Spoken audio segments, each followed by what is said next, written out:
Hello and welcome to a new episode of He's Not Wrong, and I'm your host, Chad D.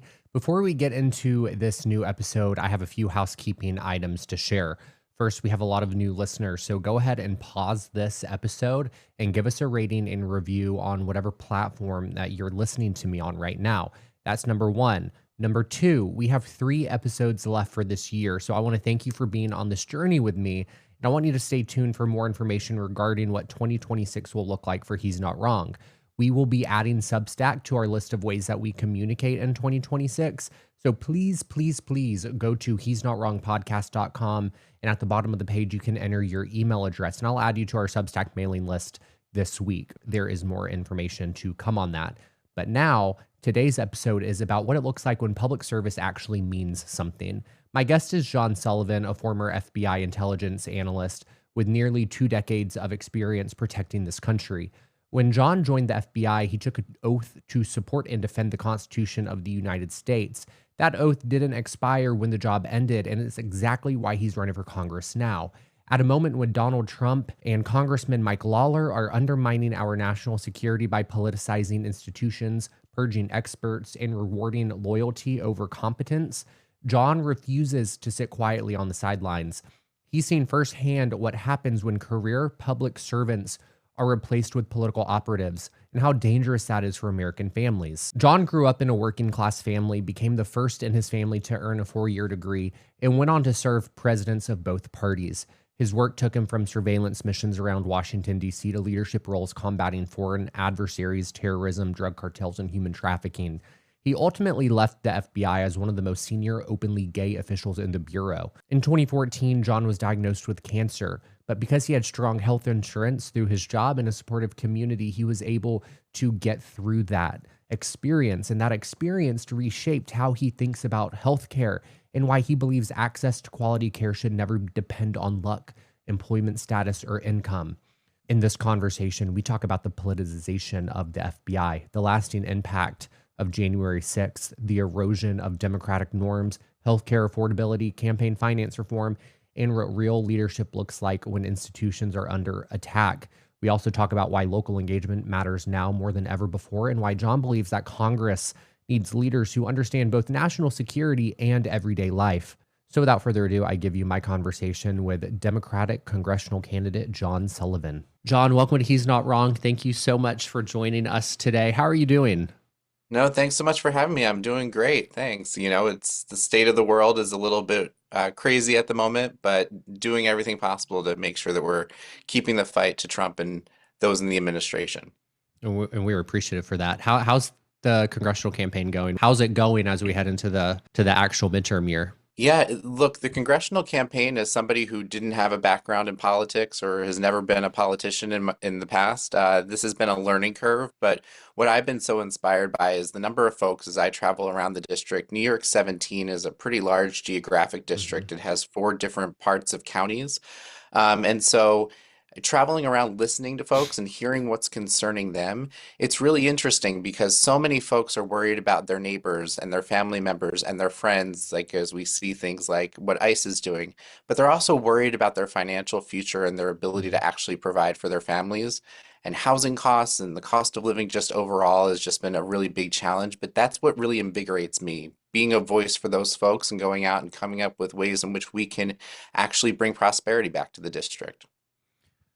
Before you decided to run for Congress, you had an entire career at the FBI that spanned what? It was 17 years? Yeah, almost 17 years.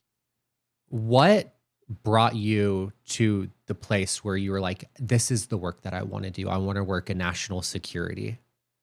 Yeah, it's a really great question. I mean, full disclosure, I'm not the kid who grew up wanting to work in the FBI and it was my lifelong dream. I actually had friends who worked there and talked about what a great career it was. I started off after going to college and getting my master's and bachelor's at the same time. I planned to go to law school, but had burned myself out. And so got a job in a nonprofit working for veterinarians. And it was very, in a lot of ways, cyclical. I could kind of plan out the years going forward and wanted to have a bigger impact. And so a friend recommended that I apply to the FBI, and I applied to a job on USA Jobs that was a 1 or 2 sentence job description, and it was a surveillance position. So I entered the FBI undercover, not going into an FBI building, doing surveillance around Washington, D.C. of spies and bad guys, which was quite the change from wearing a suit every day to wearing shorts and a t-shirt. And then after doing that for 2 years, I moved into the intelligence realm, which I then served as an intelligence analyst in our New York office and spent almost 6 years there, where I got to really dive in and analyze the information that we were receiving from allies and through our investigations to really identify those folks that were trying to do the United States harm and do my part to make sure that we were making the country more safe. So, I mean, I could go through my whole resume with you of the positions I've held, but it really all centers on that idea of doing everything possible to keep the American people safe. So just out of morbid curiosity, I just have to get out of the way. Like, what do the movies get right? What do they get wrong? Is it like a lot of Uh, your job just behind a desk in front of a computer? Are you like in a restaurant in a disguise? I I used to say all the time that I wish the TV shows were real because we would be so much more effective. It's total government bureaucracy. Sitting behind a computer was most of my day. I actually don't end up watching a lot of the FBI shows because I'm a little bit envious of the ability that they have to kind of just do whatever they want without the rule of law Sure, and having warrants and things. But I will say I like watching other agencies shows like The Diplomat or Homeland or sure. any of those. And all of my friends who work in those agencies have the same feeling that I do about the FBI shows. I will say the first 2 years of my career, it was very much kind of living as a different person during the work hours when those shifts existed. So that was a little bit more like the movies. But when it comes down to the day-to-day work as an intelligence analyst and eventually a supervisor, it's a lot more boring. It wouldn't make a good TV show. It's not even as fun as The Office, right? It's folks poring over information and writing papers to advise to decision makers about potential challenges facing the American people. So there was a point where Dick Wolf actually did an inside the New York field office reality show, like that where when I was working in New York, we actually had camera crews and boom mics and they were filming us. And I think there's a reason why it only lasted 1 season. I was about to say, did it have bad ratings? Yeah. Yeah. So not as exciting. One thing that you just said is that the FBI, it is bureaucracy, and that's part of the reason why it's not exciting. And I think Yeah. a lot of people don't realize that our intelligence officers do work apart across party lines. They work under different presidents, and the work that you do. Yes, there is a political aspect of it that you have to navigate, but it's not political work. What Right. what was the experience like serving under different presidents, having different leadership styles, and what differences are we seeing now in the FBI compared to when you were in? And Yeah. what is there anything that's still constant in the work that they're doing, or is it just completely All over the place. Yeah. yeah, So I mean I joined the FBI and started going through training in early 2008. So George W. Bush was still president. I served there through the entirety of Obama's administration, the first Trump administration, Biden's administration, even a few months of Trump 2.0 leaving in April. And what I will say is the men and women who work in the FBI, I couldn't really tell you from my squad mates to teammates to people I worked closely with what their politics was or who they voted for. yeah, It just didn't really come up in the normal course of conversation.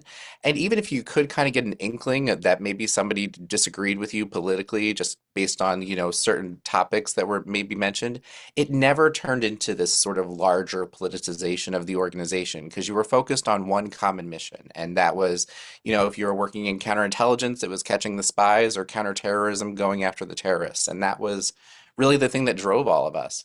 What's been so concerning and part of why I left the FBI when I did was Donald Trump made a big deal about the FBI during his first term, and I think we saw that the FBI took a lot of body blows because he was trying to say we were this political sort of animal. But the FBI really recovered in the Biden administration. It actually, never really moved from its work, but it's sort of like the public perception, I think, of the FBI was kind of restored. And Then we saw on January 20th, that evening, that Donald Trump pardoned everyone that was involved with Yeah. January 6th. And that was something I had a small part in working on. Thousands of people in the FBI had had an opportunity to work on. And it was the first real show that he was going to be acting as a different person in this second term. And then you bring in Doge, you bring in Kash Patel and Dan Bongino, who are uniquely unqualified to lead an organization with nearly 38,000 employees. They start firing the key executives, the top echelon of the workforce who are setting the strategic mission and making sure that the employees have the what they need to actually protect the American Yeah. people. And so Donald Trump has politicized and weaponized the FBI in such a way that I don't think anyone could have anticipated it coming or seeing how Yeah. really impactful it's been. And so there's a concern that I have where the good people of the FBI who are still there, who are still working every day, don't feel supported. And I feel that they may be concerned that if they work on an investigation today, like January 6th, or another investigation, what happens if Donald Trump doesn't like the findings of that investigation? What if he wants to target the employees who worked on that investigation, much like he did for January 6th or Arctic Frost or, Crossfire Hurricane, all of these other investigations where he's been having folks fired inside of the FBI just for doing their jobs. And what that all leads to is less employees, less folks who are smart in these issues, who know how to do their job, actually protecting the American people every day. And it makes our country exponentially less safe. And that is part of why I left, because I refused to be a part of the organization when that was sort of the position it was taking as a result of Donald Trump and his direction. But I also felt like it was important to speak out about how less safe this administration is making Yeah. us, not just in the national security realm, but obviously across so many others as well. Are you hearing from a lot of your constituents in your congressional district that you're running for? Are you hearing that through line to safety and national security coming up, that these flags were raised when you were working in the FBI? You experienced it firsthand. Are people now waking up to the idea that, oh, we're a lot more unsafe now than we were, say, a year ago, 2 years ago? Yeah, it's a really great question. To some degree, yes, but a little bit differently. So I spent the first few months of my campaign really listening to folks around the district to understand sort of the key points that we would talk about in this campaign. Because I Yeah. don't think the Democratic Party has done a good job of listening first and then Sure. speaking. And safety was sort of the umbrella term that we came up with as a result of what folks were talking about.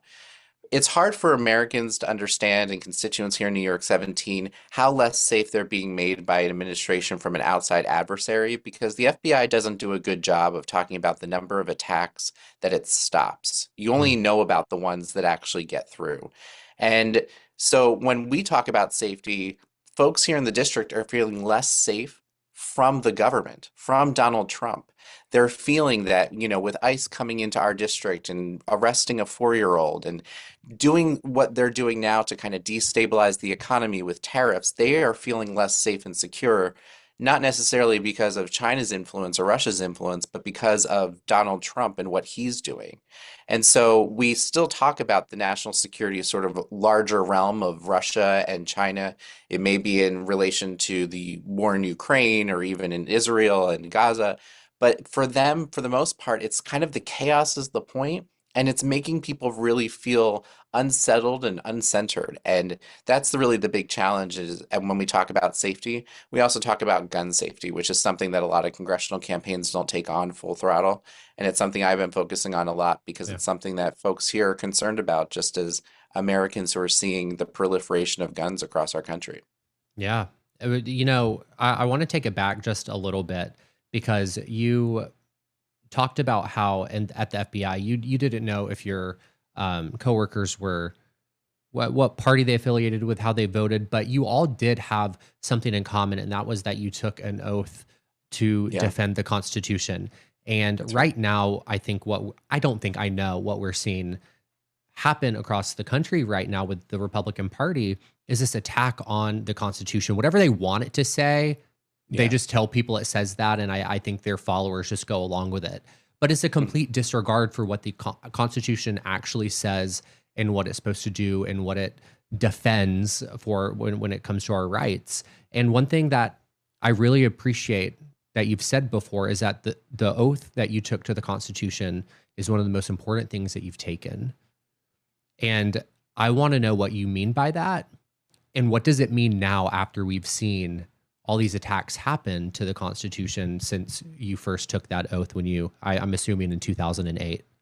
Yeah, yeah. So I took it a couple times as you enter into different positions. Sometimes they redo the oath, but that first time that you take the oath and swear to spend your time and your life to uphold and defend the Constitution of the United States, you almost get goosebumps because Yeah. you are being trusted with this awesome responsibility to do the right thing and to follow the evidence and protect the American people.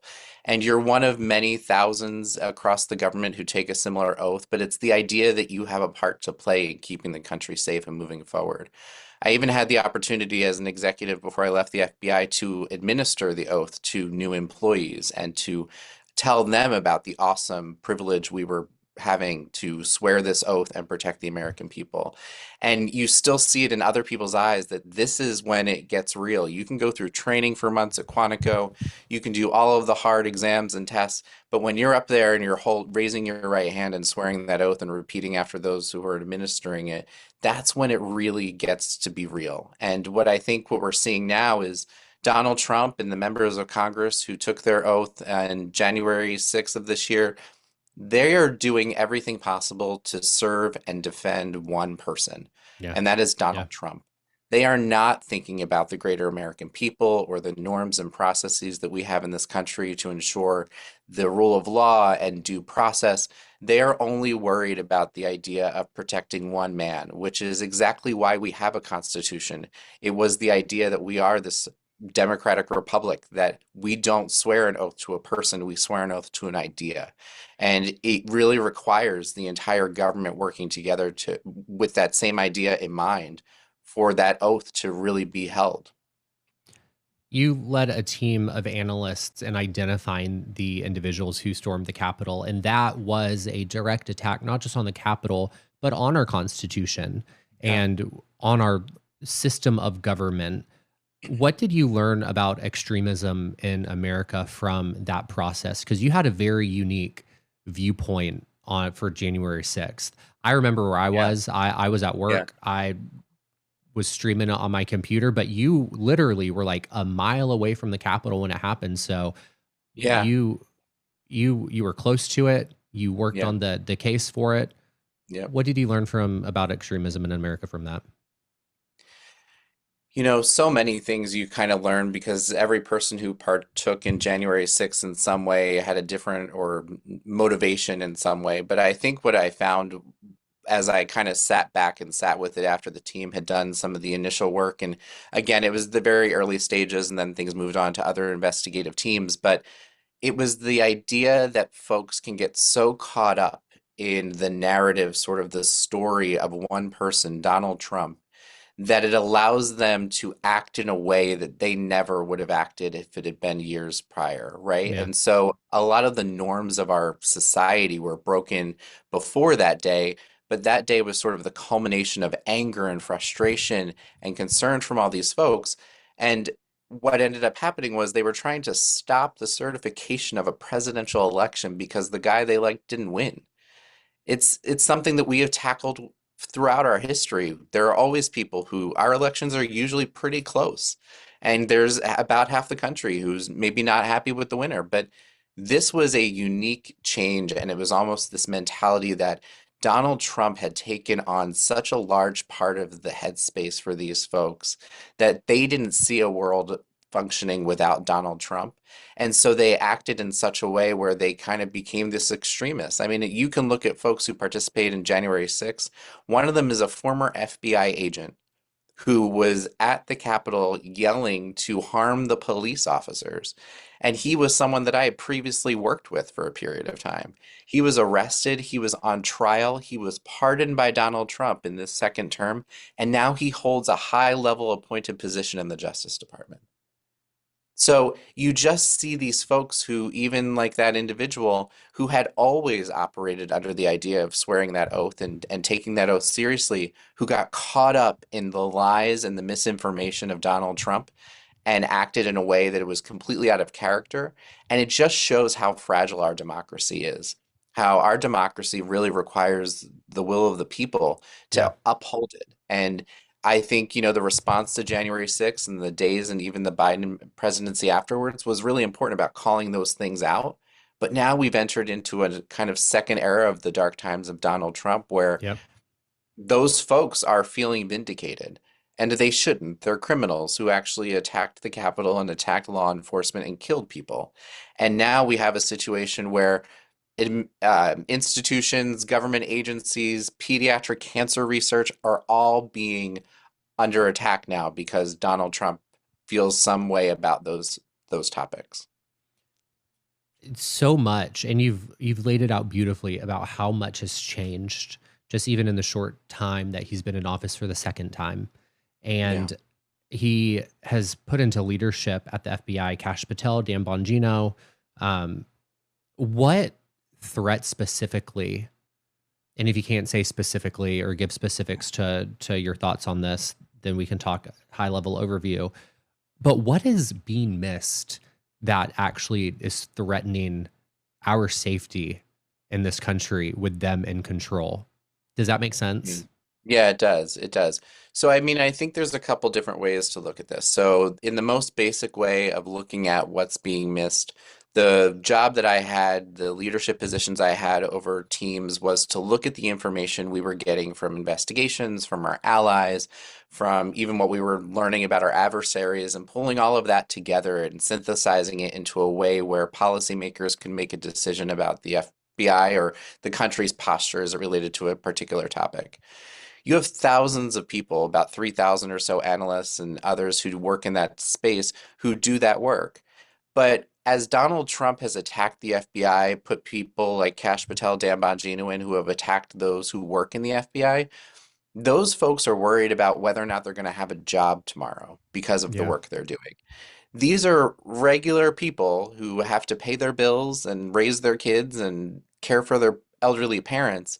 And so I saw in the initial sort of response to the Trump administration and the pardoning of January 6th, so many folks were spending a lot of their day on LinkedIn looking for another job. They were looking for security and safety when it came to their family and their well-being.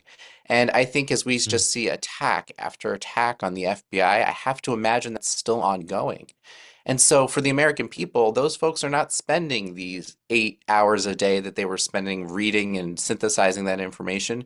They're at least spending some of that day or their evening consumed with trying to protect them and their family. And so when you allow all of this outside noise to come in, it makes us all less safe because we're all human. We all want to make sure that we can kind of get through the day and raise our families and spend time with our friends. But if you are so concerned about whether or not you have a job tomorrow, not because you aren't good at it, but because Donald Trump doesn't like the work you did, which in many cases in the FBI, you're assigned to the work. You're not picking from a menu. And so the idea that you could end up in this situation, I think, is a lot from that outside influence. So I think that is a big piece of it. Kash Patel and Dan Bongino, they have whined and complained about how hard it is to be the director and deputy director of the FBI pretty much nonstop since they got the job. I mean, I think Kash Patel's shown just by flying the plane around and giving bodyguards to his girlfriend that he's not really into the idea of actually doing the work. He just likes Yeah. the toys. And Dan Bongino was on Fox, kind of crying on morning TV, saying he doesn't get to see his family a lot and he works really late hours and this is really hard. Walk down any hallway in any FBI field office across the country and find one person who hasn't missed a birthday or a holiday or some sort of, important family or friend occasion. You won't be able to find one. And that's because people sacrifice parts of their own personal life to do this work. There were times where I was at dinners with my family or spending time with friends, and I would have to get up and leave the table because I would have to go into work because some sort of major attack had just occurred. Hmm. And so then you're working until you're not working anymore, right? And the idea that the folks who are at the top are the ones whining and complaining about the hours and how hard it is just shows how unserious they are. And Yeah. then on top of that, the FBI never published anything about an investigation until that investigation was pretty complete. They're live tweeting investigations. Look at what happened after Charlie Kirk, where they said we had the guy, then we didn't have the guy. Then that Yes. just hurts the agency. That hurts people's faith in the agency. And Dan Bongino's tweeting just as much, right, about things that are ongoing because he's getting it in his Twitter feed. So it's just absolutely unserious the way they're acting, and it's Yeah. putting all of our safety and security at risk. I did Dan Bongino. It was some interview. I think it was on Fox within the past week or two.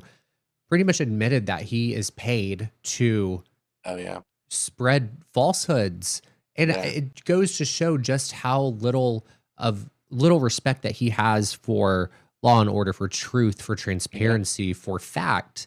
Like he admitted, like I get paid to spread falsehoods. Like once I'm out of the FBI, I'm going to do it again. Like how do yeah, we not know that that is not your MO while you are in the FBI? Like it just is mind blowing. And I yep, appreciate what you just said about the sacrifice that it takes to do the work that you are doing and what so many people are still doing who yeah, take their oath and their job seriously. My dad was in the Air Force my entire childhood up until like 4 or 5 years ago. 2020, he retired.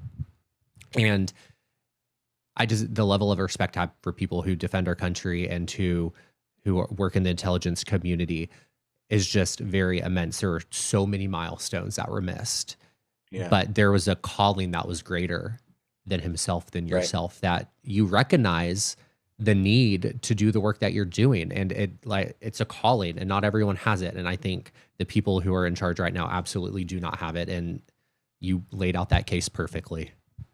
Yeah, and if I could just add on really quickly, the people who are still in the FBI or name your agency in the national security apparatus, they have that calling, but what really motivated me was you can actually do some real good. Yeah. And what's wild about the work that you do, whether it's the military or the national security world, you can never talk about the thing you stopped. You don't go home and say to your spouse or your friends or your family, "Oh, I was missing that birthday because I had to stop this terrorist from doing X." That you have a family and a community around you that just accept the fact that when you say, "I got to go to work, I got to go to work." Yeah. And so it's a sacrifice even beyond those folks who are in the building. What moment, what moment was it that you said, I can't do this anymore? What Yeah. happened?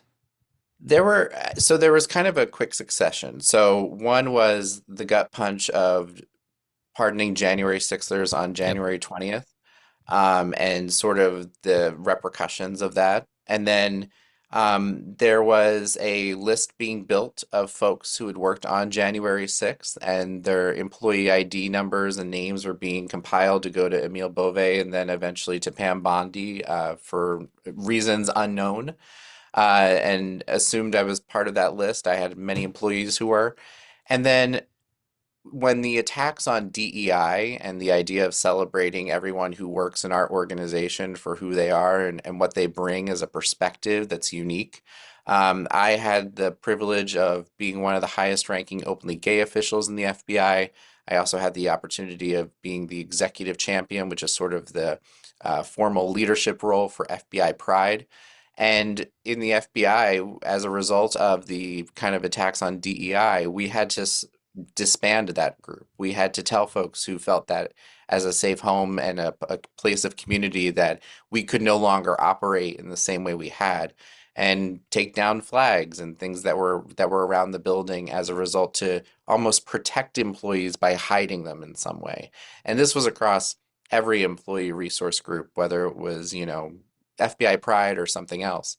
And then in late February, early March, mid-March, I got a call from Doge, actually to my office wanting to take money away from the program that I ran at that point, which was the advanced training of the entire FBI across all topics. It was kind of like anything you do after you graduate Quantico, even though I worked really closely with the team in Quantico on basic training as well, kind of saying it wasn't efficient or important. And I immediately looked to what was left of my supervisory chain and said, we're going to fight back. I mean, at the end of the day, we're the FBI, so we're going to do what we do and Yeah. we're going to ignore this. And the answer was not an emphatic yes. It was kind of, well, let's see how maybe we can convince them, maybe we can show them. And that's when I realized in that moment that I had to come home and have a hard conversation with my husband and talk about the idea that, you know what, I'm going to be asked just based on the pivot inside the FBI at some point soon to do something that I find illegal or immoral or in some way I can't personally square in myself. And so I'm going to have to resign. And I think people should know how less safe we're being made. And, that was just one example. But the timing wasn't great because my husband at the time was working for USAID. And so, right around when I made that decision, he also found out his agency was gone and he was unemployed. But, it was that kind of leaping off and saying, there's something bigger here and I can honor that oath in another way. And that's speaking out. I see that you have a pride flag behind you. Yeah. You Yeah. were This was you. the one in my office. I was gonna ask, is that the one? Yeah, yeah. It was gifted to me by the leader of FBI Pride at the time when I kind of took on the former role. And I had it up in my office behind me for every meeting I had. We had a great leadership team in my division where even in our conference room, we had an FBI Pride flag that was, a full size flag. Um, it was a world where nobody thought twice. You know what I mean? It was Yeah. just no one who came in ever said, "Oh, what's that about?" Never. If anything, people are like, "Oh, where do I get one of those? That's pretty cool. That's great that we have those." Now And it's then just, things changed, right? That you were asked to yeah, remove it. yeah. So I was asked to remove it right after the FBI Pride sort of decision was made to shut down the organization. And I was told that I should remove it from my office. And I said, no, thanks. I'm not going to do that. If that's a problem for somebody, they can come in here and we can talk about it. But I didn't remove it. And I mean, we've even witnessed in the recent past, just a few weeks ago, where an FBI employee who had been an employee for a while, then transitioned to become an agent, went to agent training, was dismissed from Quantico at near the end of their training because at a point in the past, they had had a pride flag in their cubicle that they had gotten permission to keep up because someone must have reported them, and Cash Patel sent them a letter at training and said you're fired effective immediately. It blows my mind how incapable so many people are at seeing just how horrible the administration is across all levels to Yeah, minority groups, to the LGBTQ plus community. As a gay man in Alabama, I have every single day am fighting to tell people that like who say, and this is a point of contention with me and a lot of people who are like, I love you. And I'm like, no, you don't. You can't say that. right. No, you don't. You vote Yeah, against me. So like that's not love. And then they get mad. And I like to think I'm just holding up a mirror in front of them right. and they're just projecting. Yeah, But it is so crazy to me to think that there are Republicans out there who think that they're not coming after the LGBTQ plus community because they right. hired a gay person, they hired a gay Republican. So how could they be against us? I'm like, oh, that Yeah, that is not the case study that you should be looking at, my friend. Um, right. Right. And one person is not representative of the entire community. And exactly. the work that happens in the FBI, that synthesis of information, you want as many different perspectives and worldviews and life experiences to come in so you can think outside the box and you can think about things from a different perspective. And the more we kind of compress that and move outside of that like larger arena and make things like having a flag up an issue, that's going to make us less safe too, because you're not going to have those outside opinions that maybe we wouldn't have had 10 years ago. Yeah, it's just so crazy to me. Like I could go down a rabbit hole on this one. But one thing, I just had Afton Bain on this Oh, morning. I recorded yeah, with her. she's great. And one thing, she lovely. She was fierce. Yeah, yeah, But one thing that I really appreciated from her and that I'm seeing in you too, is that you both speak with this moral and ethical clarity that mm, you operate this world and your campaign and her previous campaign with this moral clarity that you know what is right and that is what you're fighting for. And I wish more politicians and more people running for office would operate with that same level of moral clarity.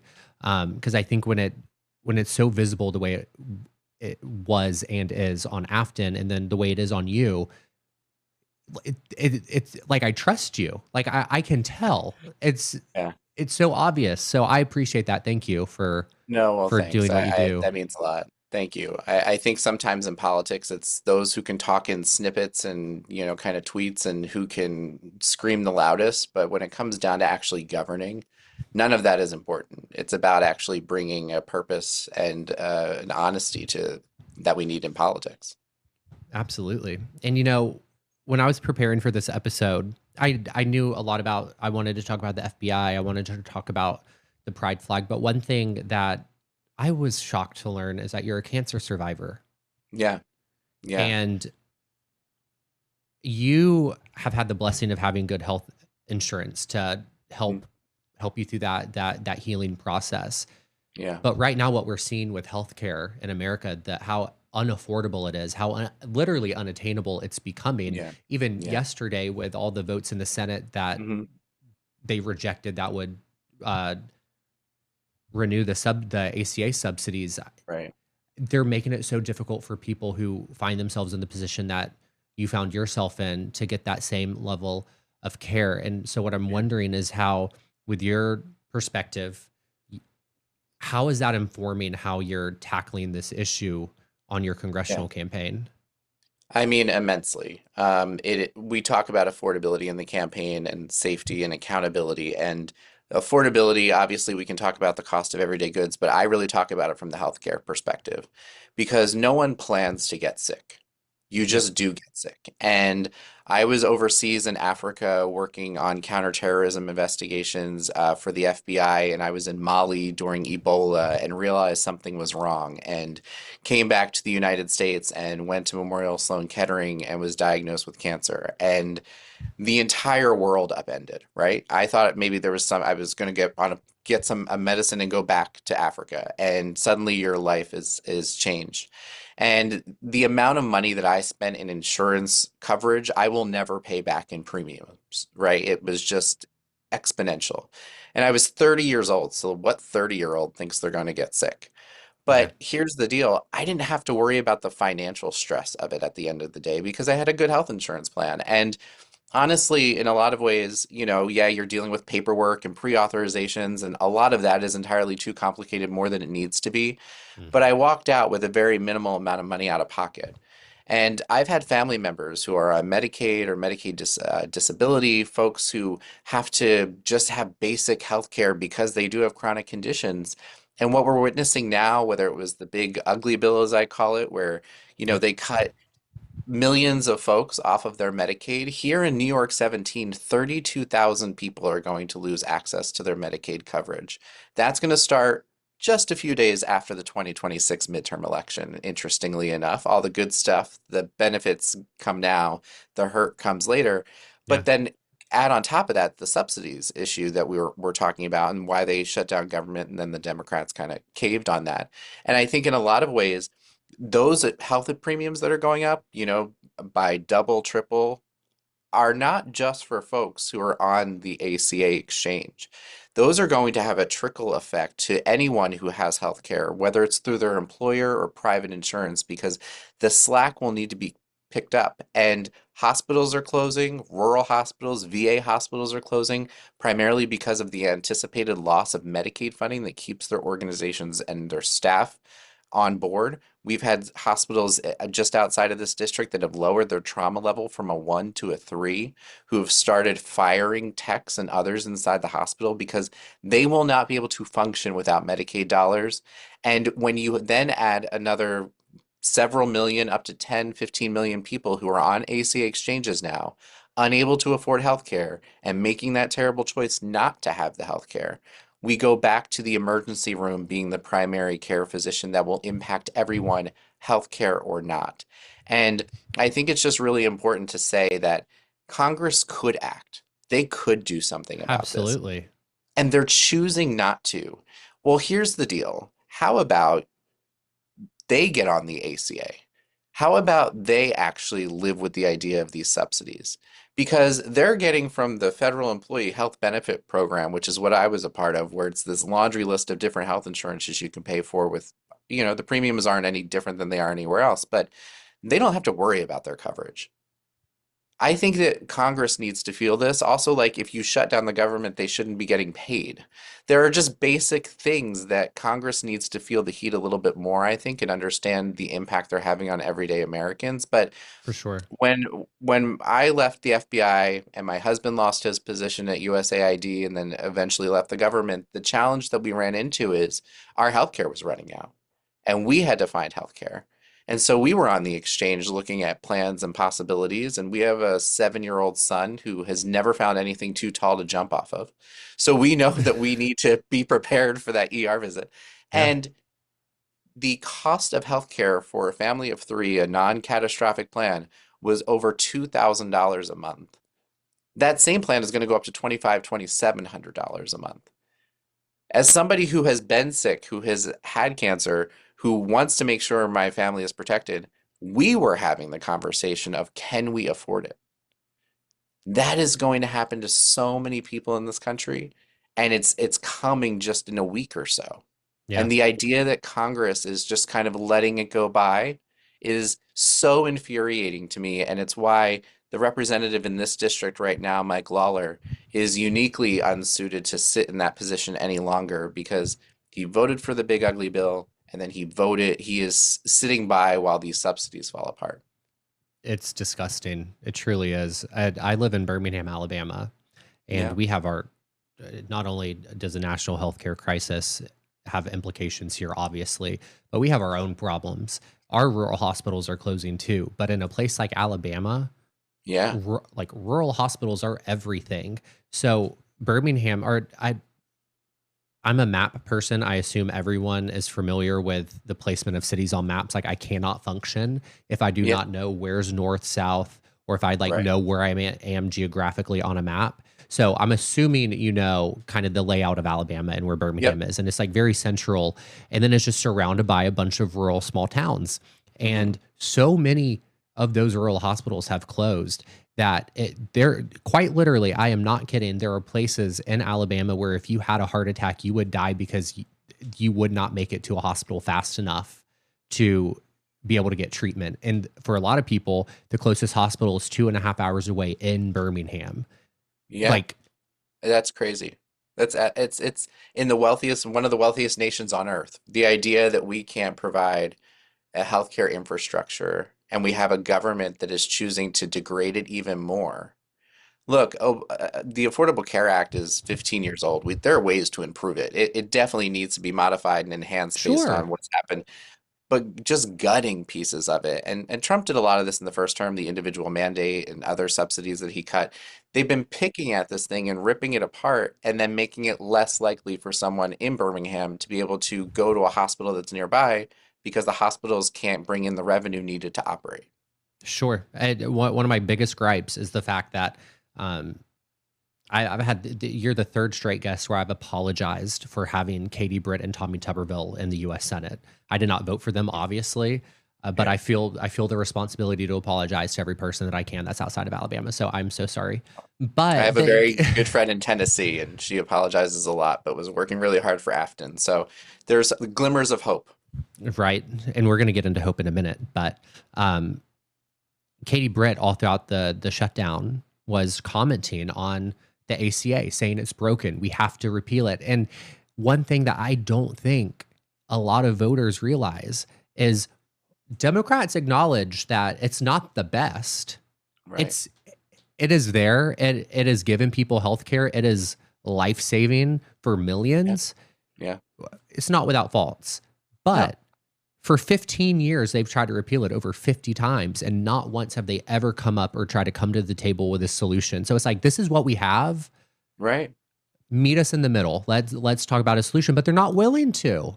Like Yeah, you it's put said, up he or shut up, my you know?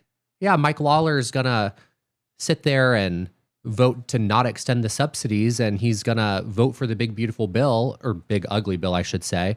Yeah. But he can't. I guarantee it. He's not once ever even thought about what a solution might look like. No, and he talks about kind of being this moderate. He runs on this idea that he's some level of single digits most moderate member of Congress in the Republican caucus, which I think is a weird low bar. But here's the thing. Uh, he just brought pretty much all of the top hits of Trump's administration to this district in quick succession for fundraisers. So he had Ted Cruz here. He had um, uh, Speaker Johnson was just here on the 7th for a fundraiser. Like the idea that, you know, our members of Congress aren't looking out for the American people. They're really looking out for themselves and this weird cycle of staying in some sort of power structure where they're not using that power for good. But this is one of the first times in our history where people have gotten into office, both in the Congress and the presidency, where they're spending the time ripping things away from folks, not giving them a better alternative. Yeah. And that just blows my mind. Yeah. Mine as well. What from the ground, what on all these topics we've talked about, what Yeah. are you hearing from the people on the ground? What are they saying to you on the day on a daily basis? So it's kind of a few things. So people are really fed up. They're just tired and exhausted from the idea of waking up every morning and seeing more news alerts about something Trump did when he should have been sleeping. They're also angry at Mike Lawler, specifically for votes he's been taking because, look, Mike Lawler had the benefit of Joe Biden being president during his first term, and that allowed him to yell and scream a lot, but he didn't get a lot of his crazy ideas passed. Yeah. Now they're coming to fruition. He's got a voting record he's going to have to stand up for. He's a guy who said, when asked on Face the Nation or one of the shows, what do you think about everything that's happening with the ICE agents and National Guard, he said all of the above, send them all to New York. So that's sort of the stance that he's taking. And folks are really concerned about their neighbors and their friends. I mean, we have had, I mentioned at the beginning, we've had a lot of folks here in this district where ICE shows up and a 4-year-old was arrested off of their mother's like hands, and the mother was taken too and then released later. That has long-term traumatic challenges. Like that kid won't play outside in the yard anymore because when they hear the police sirens, they think they're coming back for them. Yeah. So folks are just wanting common sense again, just somebody who will listen. I have said to folks that if when I win this seat, I'm not going to be sitting in Washington all day, every day, and going to fundraisers. It'll be coming back to the district and sitting in living rooms and coffee shops and saying, how can I do better? Where am I messing up? What am I not covering for you? Because that's the idea of a democracy. And the other thing that I've said to folks that's been resonating is I am running for a temp job. I'm not running for a lifelong career. I am not running for a lifelong appointment. I am running to go to Washington to do all the good that I can and then step back and live under the laws I've helped pass and make room for the next person.